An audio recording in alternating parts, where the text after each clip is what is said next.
Hi, and welcome to the Pink Sheep Tales podcast. Pink Sheep Tales? What's this all about, I hear you ask? Well, the name is based on the old saying, black sheep of the family, and tales, T-A-L-E-S, is a play on words because we'll be hearing people's life stories. So through this podcast, I'm so excited to be able to share these remarkable stories from inspirational children and adults with you. These everyday people are building amazing businesses, excelling in their careers, exceptional in their industries, choosing unique career paths, and all in the name of living their best life. My goal is to encourage listeners to follow their passions and be inspired by our pink sheep who have and are doing just that. So let's do it. Let's open the gate and hear this week's Pink Sheep Tale.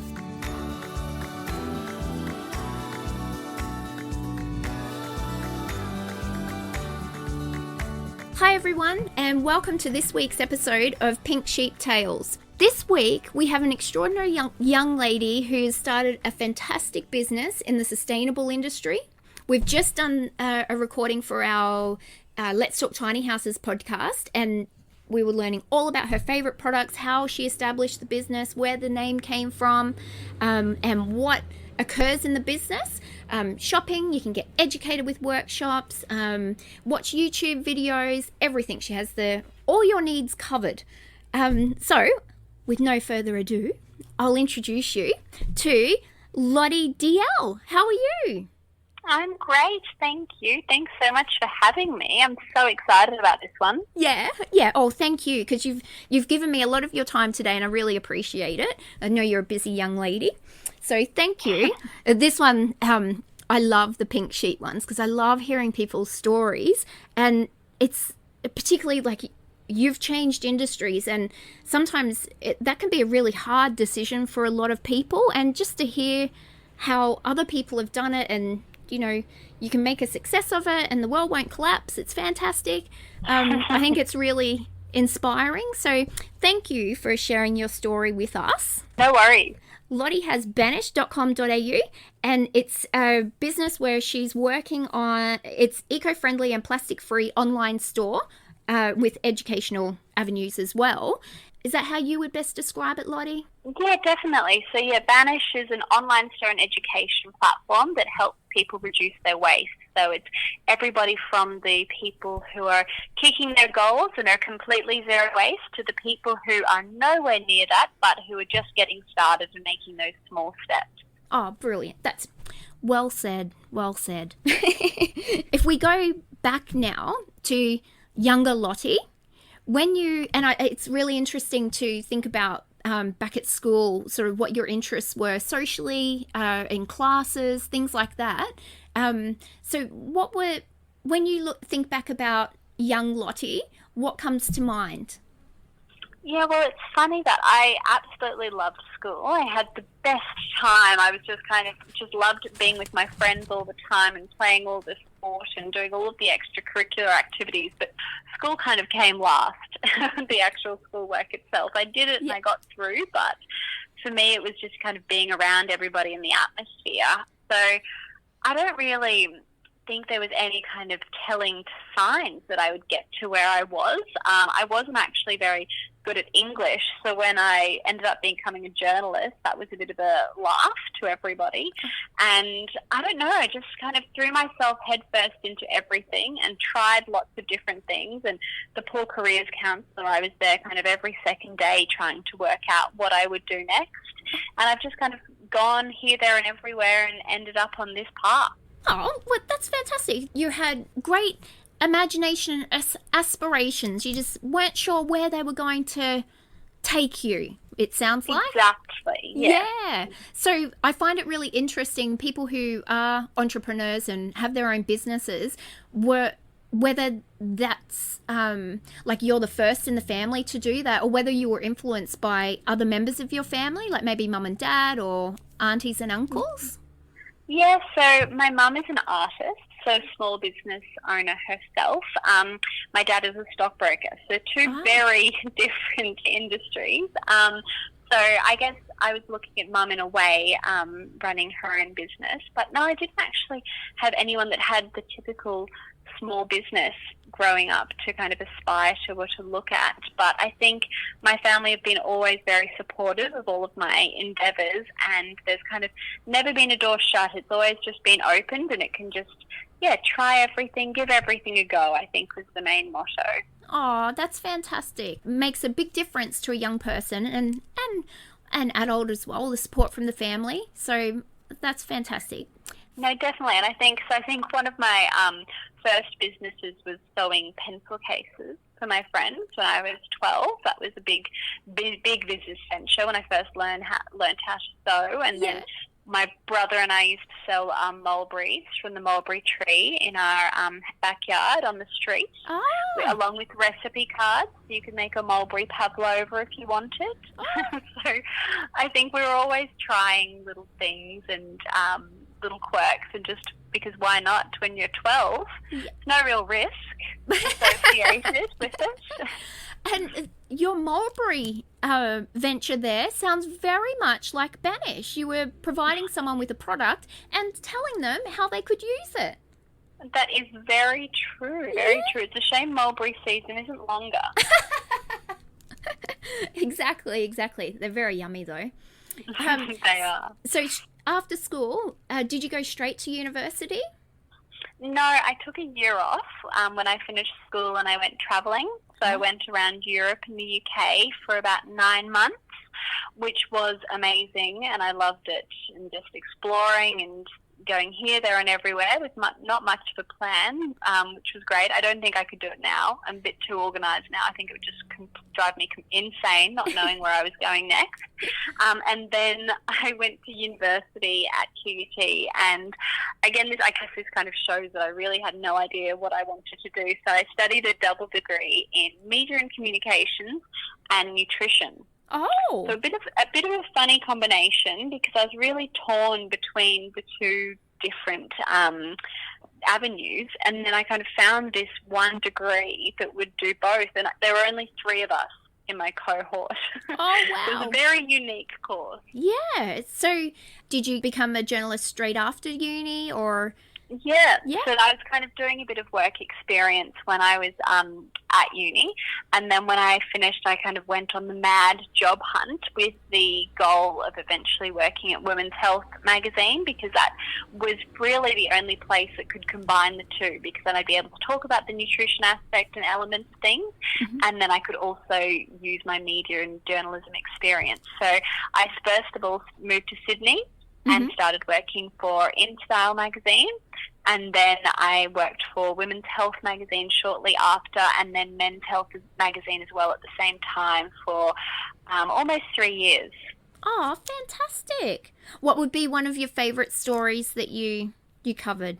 I think it would have to be the Mark Wahlberg story about doing my tried and tested piece on living Mark Wahlberg's daily routine, because that was the story that made me launch Banish, or what led me to launch Banish, I should say. So I think that would have to be my favourite story. Yes, and we spoke about that in the Tiny House one, so everyone can pop over and listen to your Tiny House podcast interview and hear the complete story on that one.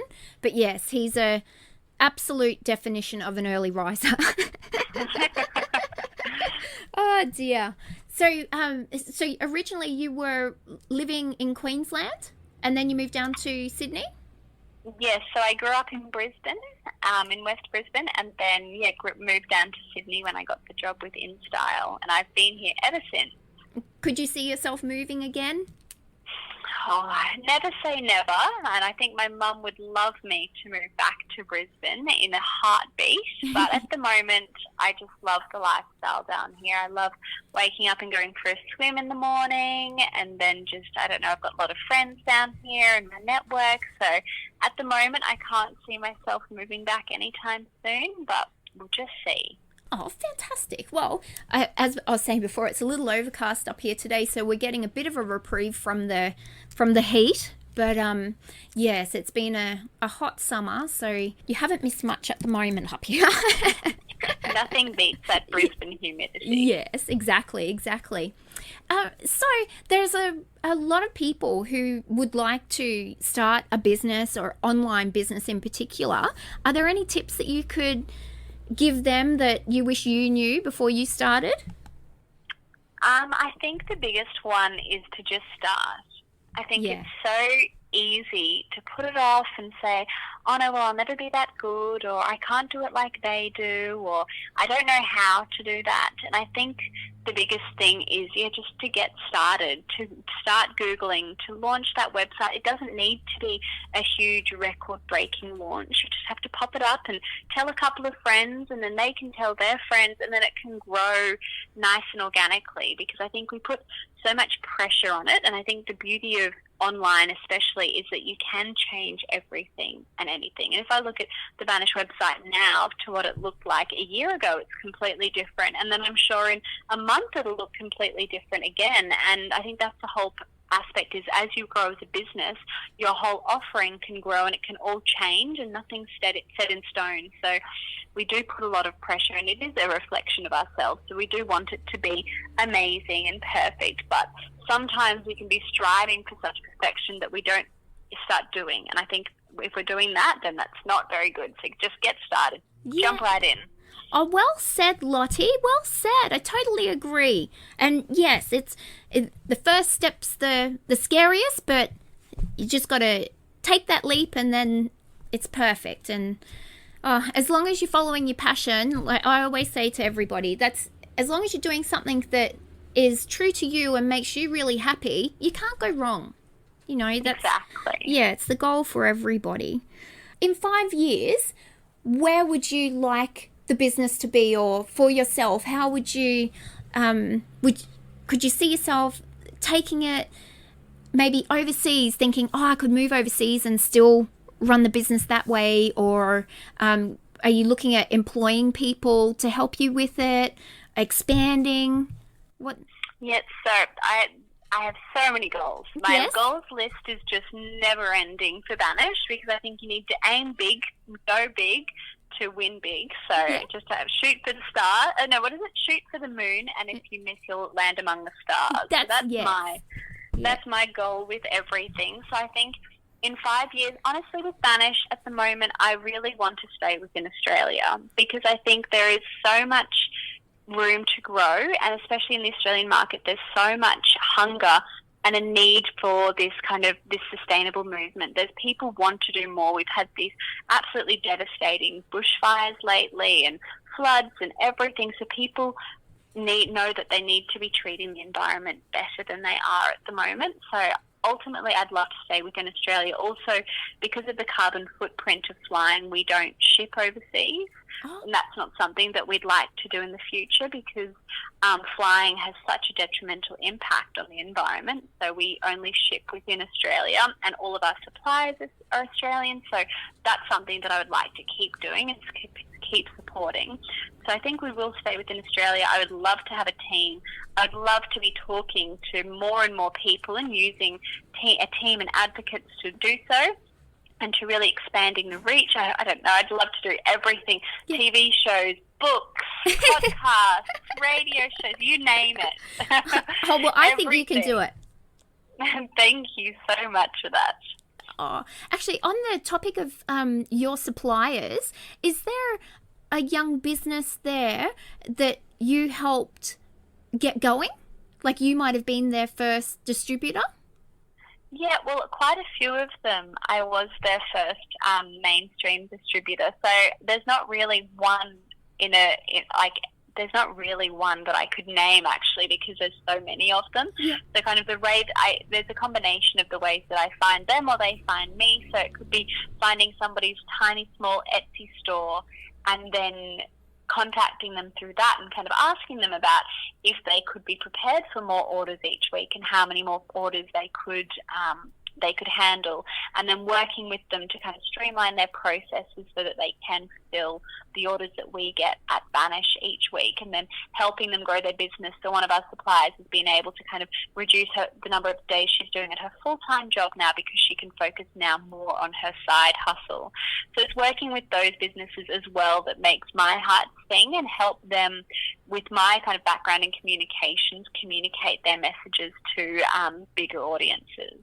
Oh, that's fantastic. Yeah, that would be bring such a smile to your face, helping people like that. That's brilliant. Good on you, Lottie. Was there anything you were thinking, I'd really like to let people know this, or something on the horizon that you'd like to share? I think the biggest thing for me with other people is that it's really easy to compare other people, or to say, oh, well, there's already somebody who's got the same business as me, so why would I even start? But if you look at Coles and Woolworths, they knew about each other, and then they kept on going, and there has to be competition for everybody, and I think we all do things differently, and that's our point of difference. Even your point of difference could be your customer service, or it could be your branding. It doesn't have to be. I think now there's so many different products out on the market, and you can't be scared off because somebody else is doing it. You'll just do it in a different way. And there's always room for that in this space, I think. Oh, definitely. That's fantastic advice, Lottie. Oh, brilliant. Oh, you're a real sweetheart, and I really do appreciate all your time and sharing both your stories with us, your overall story, but we kind of split you in half a little bit today, didn't we? That's right. I'm used to being spread very thinly across everything. Oh, brilliant. Okay, well, we might say goodnight for now, but not farewell, because we'll keep up with your story, and if ever you'd like to share something with our audience, please let us know, and we'll pass it on and let everyone keep everyone up to date with yourself and Banish and how you're conquering the sustainable space. No worries at all. And if anybody wants to ask me any questions, as silly as they may think they are, please tell them to go ahead. Yes, and we'll pop all your links, as well as with the Tiny House podcast, we'll pop all your links in the show notes and on our Facebook page, so everyone can keep up to date with yourself that way as well. Yeah. Oh, amazing. Oh, such a great story. I love it. Well, we wish you all the best for the future and all the happiness. You deserve it, and you're doing really great work. So thank you, Lottie. No, thank you for having me, and thanks for doing all of the amazing work that you're doing.